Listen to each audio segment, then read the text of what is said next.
Okay, ये static block है। एक हमने नॉन स्टैटिक ब्लॉक वाला भी देखा था हमने। ये क्या है? स्टैटिक, हाँ, ये प्रोग्राम किया था हमने स्टैटिक वेरिएबल वाला। ओके, यहाँ पे ये जो ब्लॉक है, ये वाला जो ब्लॉक है, ये कौन सा ब्लॉक है? ये स्टैटिक ब्लॉक है। ठीक है, ये वाला जो ब्लॉक है वो क्या है? Non static. Non static. Non static block है। ओके, ये क्या है? Static method. Static method. और ये क्या है? मेथड। Instance method. मेथड और नॉन स्टैटिक मेथड। और ये क्या है?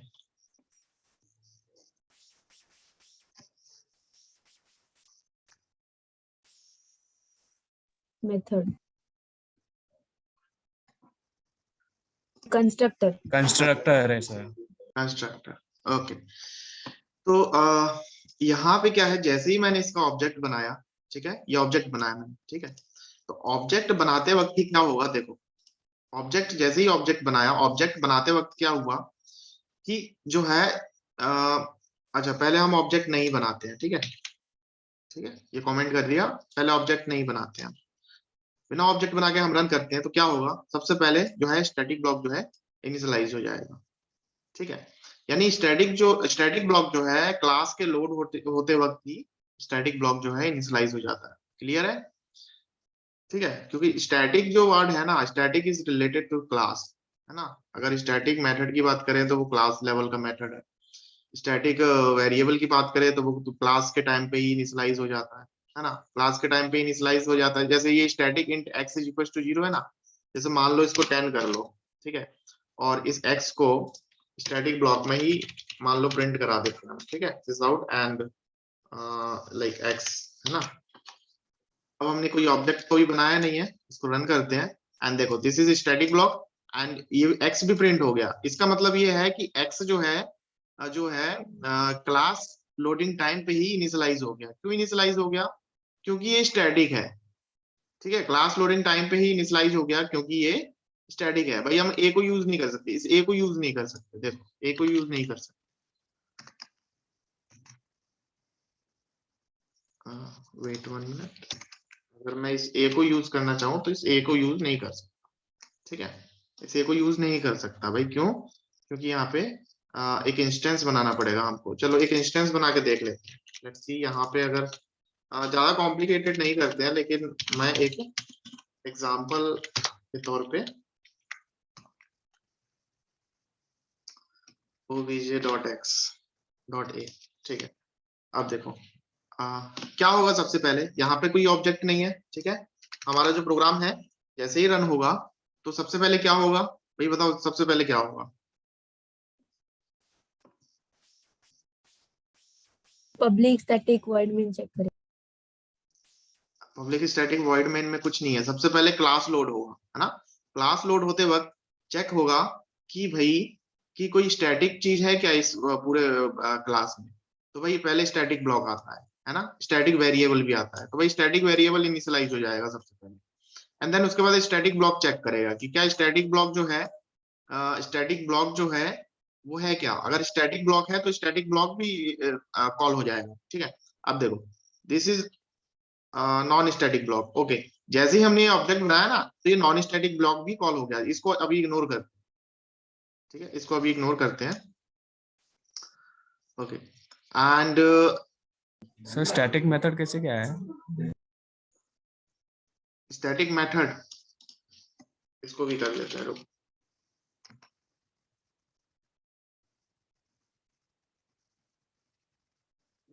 ये हम यहाँ पे इसको नहीं बनाते हैं क्योंकि क्या है, इसको बनाते वक्त नॉन स्टैटिक मेथड भी लोड होगा। ठीक है, अभी इसको सिर्फ जो x है, ठीक, तो जैसे ही हम इसको रन करेंगे, क्योंकि अभी हमने कहीं भी ऑब्जेक्ट नहीं बनाया है, कहीं भी ऑब्जेक्ट नहीं बनाया, सबसे पहले क्या हुआ, सबसे पहले स्टैटिक ब्लॉक को देखा उसने।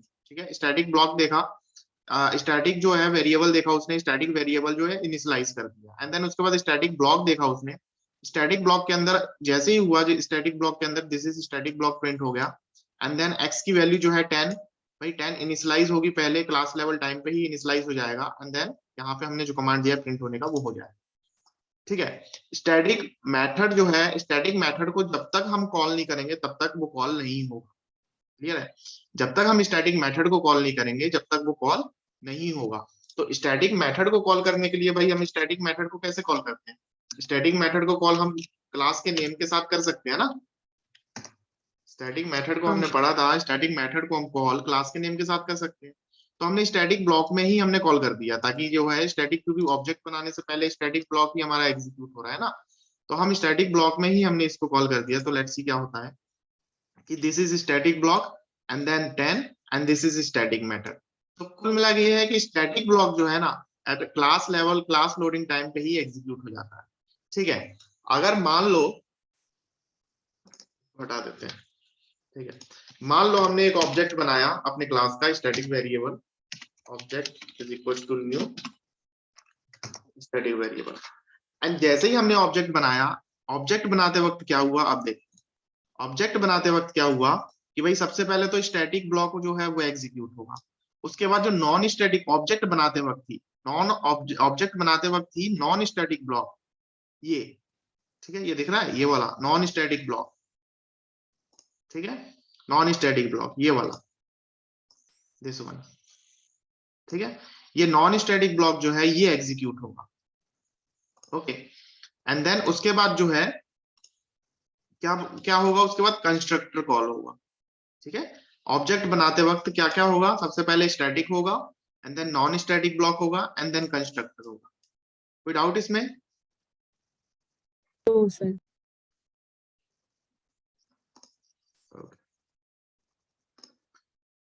ठीक है, तो ये स्टैटिक और नॉन स्टैटिक ब्लॉक में जो है डिफरेंस समझ में आ गया। हम आगे देखते हैं। ठीक है, हमारा जो नेक्स्ट जो है, स्टार्ट करते हैं मैंने एनकैप्सुलेशन से। ठीक है, ऑब्जेक्ट ओरिएंटेड प्रोग्रामिंग में ये हमारा पहला कॉन्सेप्ट आता है एनकैप्सुलेशन का। ठीक है, इसमें हम देखेंगे एनकैप्सुलेशन, व्हाट इज एनकैप्सुलेशन, ठीक है, and how to achieve encapsulation. ठीक, एंड देन एडवांटेजेस, इसके एडवांटेजेस क्या है एनकैप्सुलेशन में, भाई हम क्यों यूज करेंगे, and then what would happen if we do not use encapsulation. ठीक है, एंड देन डेटा हाइडिंग वाला कॉन्सेप्ट क्या है, ठीक है, and how to achieve data hiding, and what is Java bean class. ठीक है, तो ये जो 6 पॉइंट्स है एनकैप्सुलेशन के अंदर आते हैं, तो इनको हम धीरे धीरे करके देखते हैं।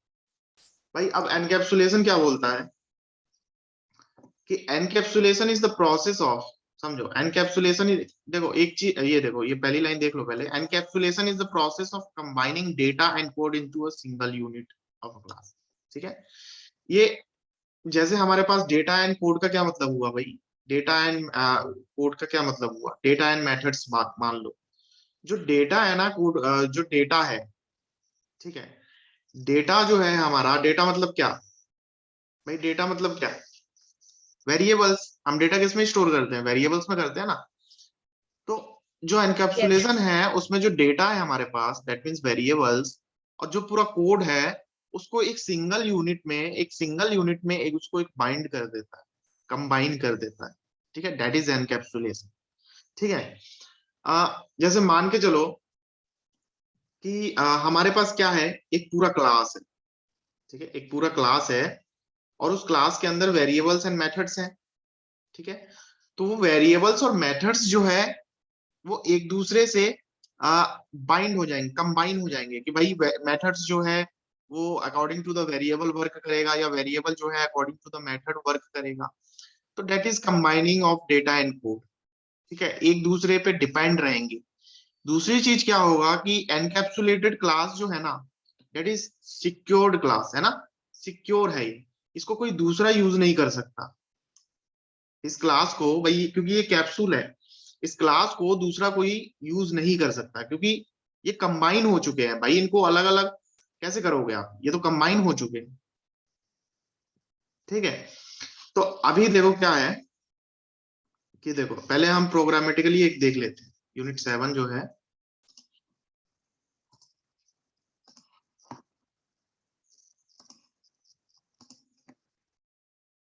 ठीक है, यूनिट 7 करके हम एक बना लेते हैं फोल्डर। ठीक है, एंड इसमें अगर पैकेज बनाना चाहो पैकेज बना दो, एनकैप्सुलेशन ठीक है। एनकैप्सुलेशन ये हमको एक क्लास बनाना है, ठीक है, इसकी जरूरत नहीं है हमको, एक क्लास हमको बनाना है।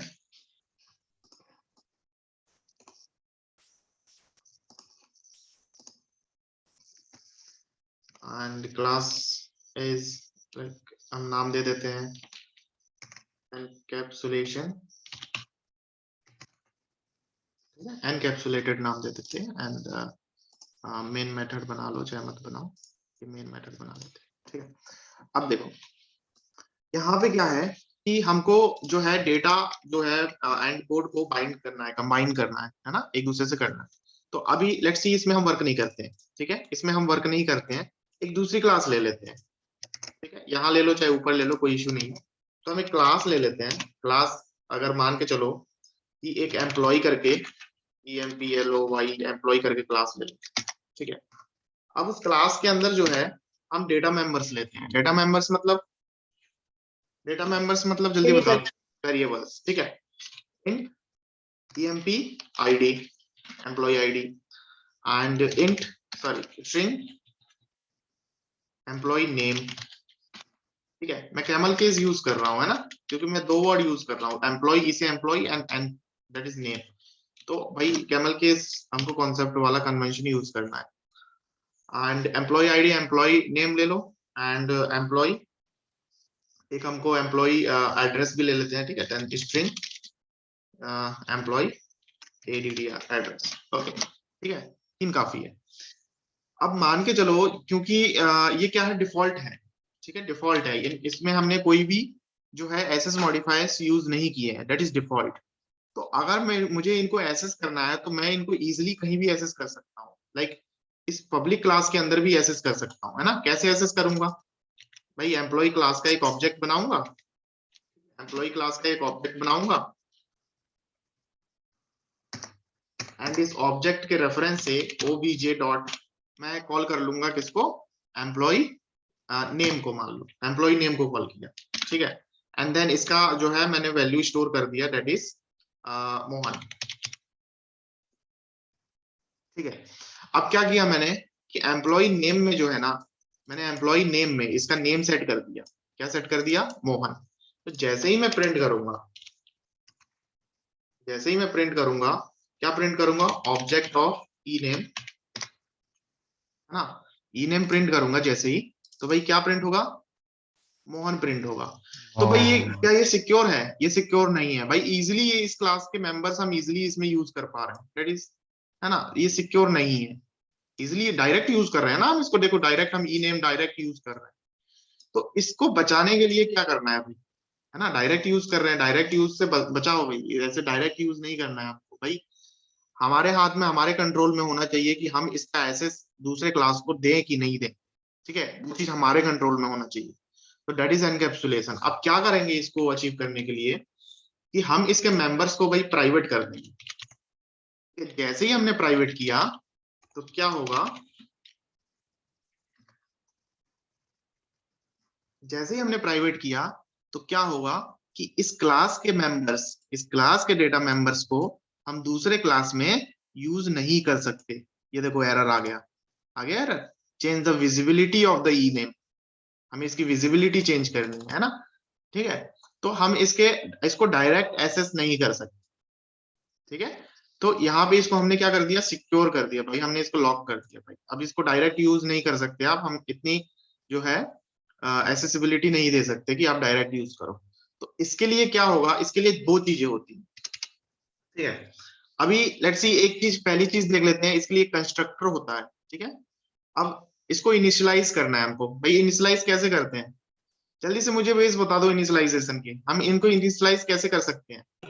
ऑब्जेक्ट प्राइवेट भूल जाओ, अभी हमारे पास प्राइवेट है, ये चीज भूल जाओ, हमें इनको इनिशियलाइज करना है, तो हम कैसे कर सकते हैं, वैल्यू देकर, डायरेक्ट, हम डायरेक्ट यहाँ वैल्यू दे सकते हैं, yes sir, okay, Yes. And और सर एक पैरामीटराइज्ड कंस्ट्रक्टर को मेथड बना के, पैरामीटराइज्ड कंस्ट्रक्टर से भी हम वैल्यू स्टोर करा सकते हैं, एंड मेथड के थ्रू भी हम वैल्यू स्टोर करा सकते हैं, ये चीज हमने देखा था, है ना। तो अभी हम एक कंस्ट्रक्टर बनाते हैं, ठीक है, लेट्स सी। और कंस्ट्रक्टर बनाने के लिए भाई मैं इसको डायरेक्ट कंस्ट्रक्टर लिख सकता हूँ, पब्लिक एम्प्लॉय, एंड इसके अंदर मैं क्या करूंगा, स्ट्रिंग, पहला हमारा क्या है, इंटीजर है, ठीक है, I int empid string name and address EADDR address, ठीक है। एंड मैं क्या करूंगा कि दिस डॉट इस क्लास का एम्प्लॉय आईडी जो है इस कंस्ट्रक्टर के एम्प्लॉय आईडी से इनिशियलाइज हो जाए। इस डॉट इस क्लास का ई नेम जो है, एम्प्लॉय नेम जो है, इस कंस्ट्रक्टर के एम्प्लॉय नेम से इनिशियलाइज हो जाए। एंड इस क्लास का जो EADDR है, एड्रेस जो है, इस कंस्ट्रक्टर के EADDR से इनिशियलाइज हो जाए, ठीक है। कोई प्रॉब्लम भाई किसी को? No, sir. No sir. ये स्ट्रिंग यहाँ पे यूज करना है, कोई प्रॉब्लम नहीं है। तो ये चीज समझ में आ गई। अब देखो, अब हम इसको इनिशियलाइज कर सकते हैं, ठीक है, इनिशियलाइज कर सकते हैं, लेकिन ये इनिशियलाइज कब होगा भाई, कब होगा ये इनिशियलाइज, कैसे होगा, आप लोग भी बताओ जल्दी से, ये इनिशियलाइज कैसे होगा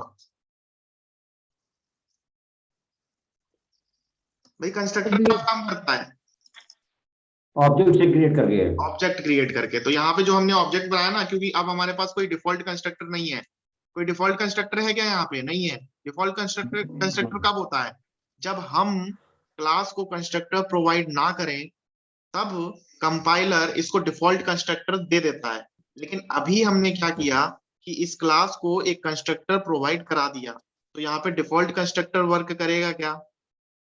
नो, नहीं करेगा। तो यहाँ पे क्या करेंगे, हम एक कंस्ट्रक्टर, जो कंस्ट्रक्टर है हमारे पास, कौन सा वाला कंस्ट्रक्टर है, ये देखो, ये वाला कंस्ट्रक्टर। पैरामीटराइज्ड।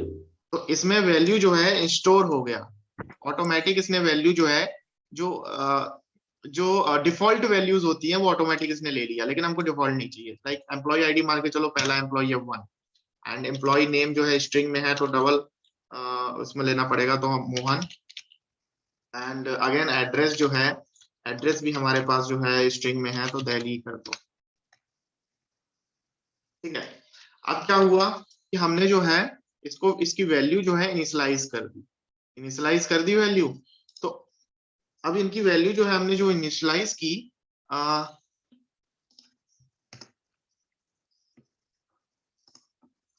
ओके, एक हम टू स्ट्रिंग मेथड ले लेते हैं। अभी टू स्ट्रिंग मेथड के बारे में मत देखना, मैं सिर्फ जनरेट कर रहा हूं यहाँ पे, ठीक है। टू स्ट्रिंग मेथड हो गया, इस ऑब्जेक्ट के थ्रू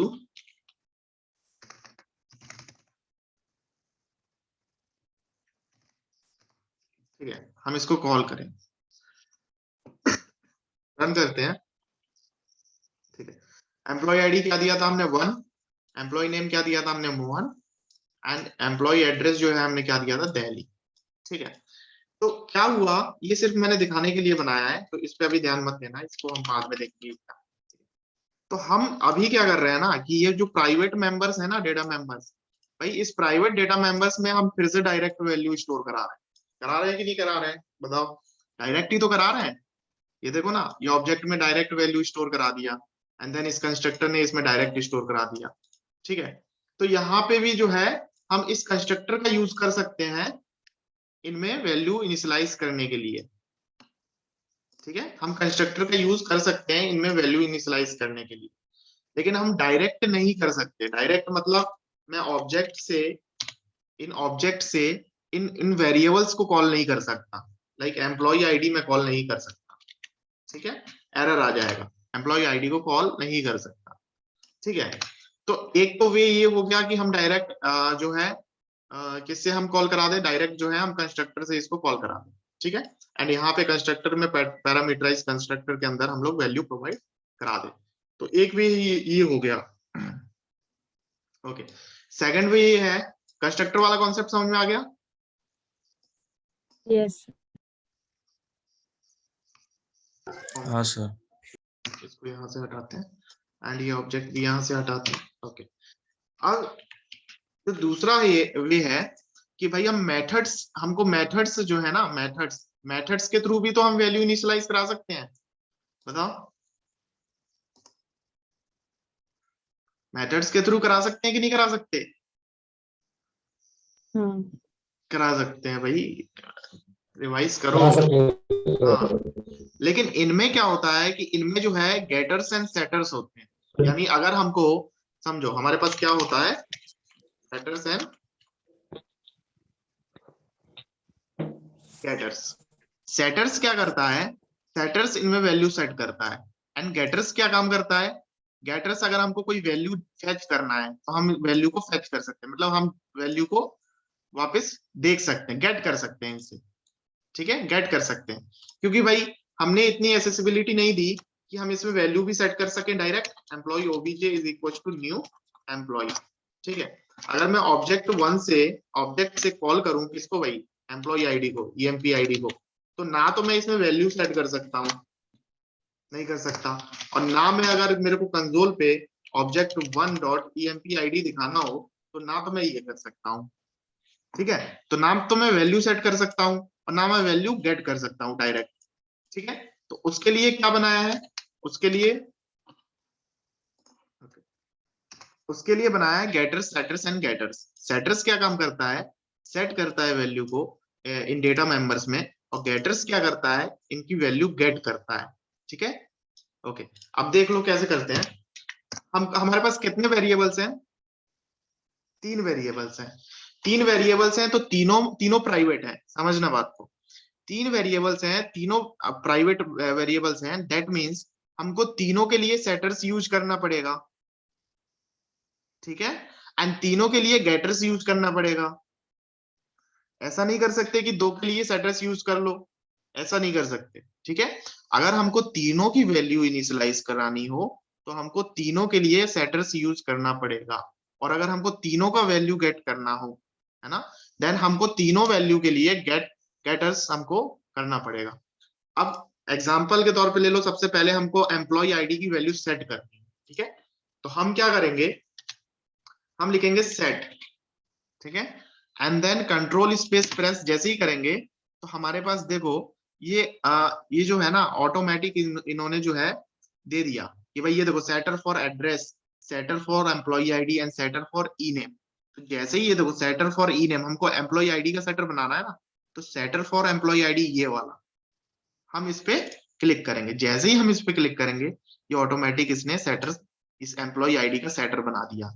अब इसका समझो फॉर्मेट क्या है, सेटर्स जो है वो पब्लिक होंगे एंड void होगा। void means it will not return anything, it will only use to set the values of the data। यानी ये मेथड सिर्फ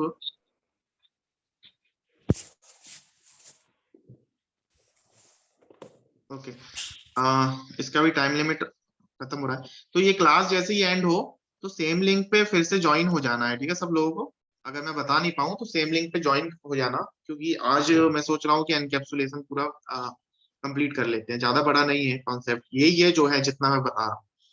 तो इसका ये समझ लो सिंटेक्स क्या है, कि सेटर का जो एसेसिबिलिटी होगी ना, पब्लिक होगी। भाई अगर इसको भी प्राइवेट कर देंगे तो भाई इस मेथड को भी तो हम यूज नहीं कर पाएंगे दूसरी क्लास में। ठीक है, तो वैल्यू तो फिर भी सेट नहीं कर पाएंगे, तो सेटर्स हमेशा पब्लिक होना चाहिए। ठीक है, and it will not return anything. भाई इससे रिटर्न करके हम कराएंगे क्या, सेटर का काम क्या है, सिर्फ इसमें वैल्यू सेट कराना है। सेटर का काम सिर्फ इतना है कि इसमें वैल्यू को सेट करना है, तो रिटर्न लेके क्या करेंगे भाई, जब वैल्यू इसमें सेट हो जाएगा तो it means it will act as a void। ठीक है, its return type is void, that means it will not return anything. And इसका जो नेमिंग कन्वेंशन है, इसको यूज करेंगे सेट, एंड इसका जो नेम है employ ID, that is EMP ID, है ना। फर्स्ट लेटर कैपिटल होगा क्योंकि हम पहले एक वर्ड यूज कर चुके हैं। ठीक है, उसके अंदर एक पैरामीटराइज्ड जो है डेटा टाइप होगा, दैट इज इंटीजर टाइप का एम्प्लॉय आईडी, क्योंकि इसमें अगर वैल्यू सेट करना है तो इंटीजर टाइप का एम्प्लॉय आईडी हमको लेना पड़ेगा। ठीक है, इसके ब्लॉक के अंदर जाते हैं हम लोग। अब ब्लॉक के अंदर जाएंगे तो क्या होगा, वही कंस्ट्रक्टर वाली चीज होगी जो हम कर रहे थे, दिस डॉट एम्प्लॉय आईडी, यानी this dot this data member, है ना, इज इक्वल टू इसका एम्प्लॉय आईडी। ठीक है, यानी हम मेन मेथड में जैसे ही इसकी एम्प्लॉय आईडी में वैल्यू सेट करेंगे वो यहाँ पे आ जाएगी, एंड यहाँ पे इस वेरिएबल में स्टोर हो जाएगी। जैसे इस वेरिएबल में स्टोर होगी तो इसकी वैल्यू हमको सेट मिल जाएगी, सेट हो जाएगी। ठीक है, कोई इश्यू इस सेटर में, किसी को कोई इश्यू? No sir. समझ में आ गया? ओके, अब हमने सिर्फ ये नेमिंग कन्वेंशन है भाई। अगर हम कोई मेथड यूज कर रहे हैं, जैसे मान के चलो कि हम एक मेथड यूज कर रहे हैं कि रनिंग कार, ठीक है, running void and running car, ठीक है, ये मेथड यूज कर रहे हैं, ठीक है। तो उसका नेमिंग कन्वेंशन होगा भाई, जैसे यहाँ पे जो है रनिंग कार, यहाँ पे जो है रनिंग कार, ये पूरा स्मॉल है ना, तो भाई इसको डिफरेंट हमको लुक देने के लिए, क्योंकि ये रीडेबल नहीं है, क्योंकि हम इसको अगर हम एक लुक में देख रहे हैं, अगर हमको फर्स्ट लुक हम इस पे देख रहे हैं, तो भाई हमको पता नहीं चलेगा ये क्या लिखा हुआ है ना। ये तो हमको पता है कि हमने लिखा है रनिंग कार, तो रनिंग कार दिख रहा है, लेकिन अगर हम फर्स्ट टाइम किसी कोड को रीड करेंगे, तो क्या आप पहली बार देखने में समझ जाओगे कि ये रनिंग कार लिखा है ना। नो तो सर। नेमिंग कन्वेंशन है, हम इसको कैपिटल सेकंड वर्ड जो है कैपिटल यूज करें, ठीक है। इससे हमको इजीली समझ में आ जाएगा कि ये भाई ये जो है अलग वर्ड है, ये जो है अलग वर्ड है, तो दैट इज नेमिंग कन्वेंशन। लेकिन ऐसा नहीं है कि अगर हम स्मॉल यूज कर रहे हैं तो हमारा गलत हो जाए, सही होगा, लेकिन रीडेबिलिटी के लिए सेट लिखना जरूरी नहीं है भाई, ठीक है, सेट लिखना जरूरी नहीं है, सेट लिखना जरूरी नहीं है भाई, यहाँ पे कुछ भी दे दो, ठीक है, एबीसी दे दो, ठीक है। लेकिन वही चीज, सेम चीज है भाई, अगर मैं बोलूं ABC is used to set the value of employ ID, तो भाई कितना अजीब लगेगा कि भाई एबीसी से आप एम्प्लॉय आईडी में वैल्यू सेट कर रहे हैं। लेकिन अगर मैं यही चीज लिखूं that is set employ ID, तो भाई कितना इजी है समझना कि ये एम्प्लॉय आईडी में वैल्यू सेट करने वाला मेथड है। क्लियर है? तो दैट इज नेमिंग कन्वेंशन भाई। Yes sir. ठीक है सर, फंक्शन है मतलब क्या? फंक्शन मतलब क्या है? मेथड है ये तो, that is used to set the value of this private data member. This method is used to set the value of this private data member. ठीक है, बस इसका सिर्फ इतना ही काम है और दूसरा कोई काम नहीं। या उसके बाद हम जब बात करेंगे, ये तो हमने सिर्फ एक ही डेटा मेंबर की वैल्यू के लिए सेटर बनाया है। अब हम बात करेंगे कि भाई दूसरी के लिए भी दूसरा डेटा ई नेम के लिए भी हमको वैल्यू सेट करना है। तो सेट के लिए हम क्या लिखेंगे, सबसे पहले set and then control space press करेंगे, एंड देन हमारे पास जो है अब दो बची है ना। एम्प्लॉय आईडी तो यूज हो चुका है, तो इसलिए शो नहीं कर रहा है यहाँ पे, देखो नहीं कर रहा ना, that means it is used. तो अब हमारे पास दो बची हुई है, एक एड्रेस एक नेम, तो हमको नेम वाला सेट करना है, तो नेम वाले पे क्लिक करें, दैट इज नेम। ठीक है, ये जो है आईडी का शॉर्टकट है भाई, ये आईडी जो इक्लिप्स आईडी है ना, इसका शॉर्टकट है ये। ठीक है, तो यहाँ पे सेम चीज यही करेगा। हाँ क्या हो गया? कंट्रोल स्पेस है ना। कंट्रोल एंड स्पेस है ना। अभी मैं एक और शॉर्टकट बताऊंगा। कंट्रोल एंड स्पेस सेट लिख के कंट्रोल स्पेस दबा देंगे तो सेटर क्रिएट हो जाएगा। ठीक है, ओके। तो यहाँ पे जो है ना, क्या हो रहा है यहाँ पे ये जो मेथड है, ये मेथड इस ई नेम में वैल्यू सेट कर रहा है। ठीक है, एंड देन तीसरा मेथड हम लोग लिख लेते हैं हाथ से। ठीक है, पब्लिक। ठीक है, उसका पहला जो है ना एसएस मॉडिफायर मेथड का सेटर का क्या होना चाहिए, पब्लिक।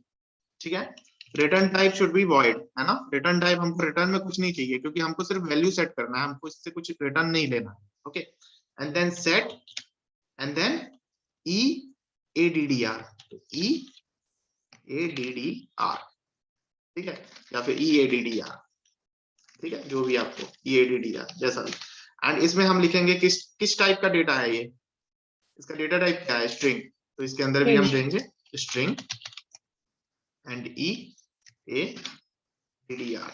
ओके, एंड हम इसमें करेंगे दिस, यानी इस क्लास का जो EADDR है वो सेट हो जाए किससे, इस मेथड के EADDR से।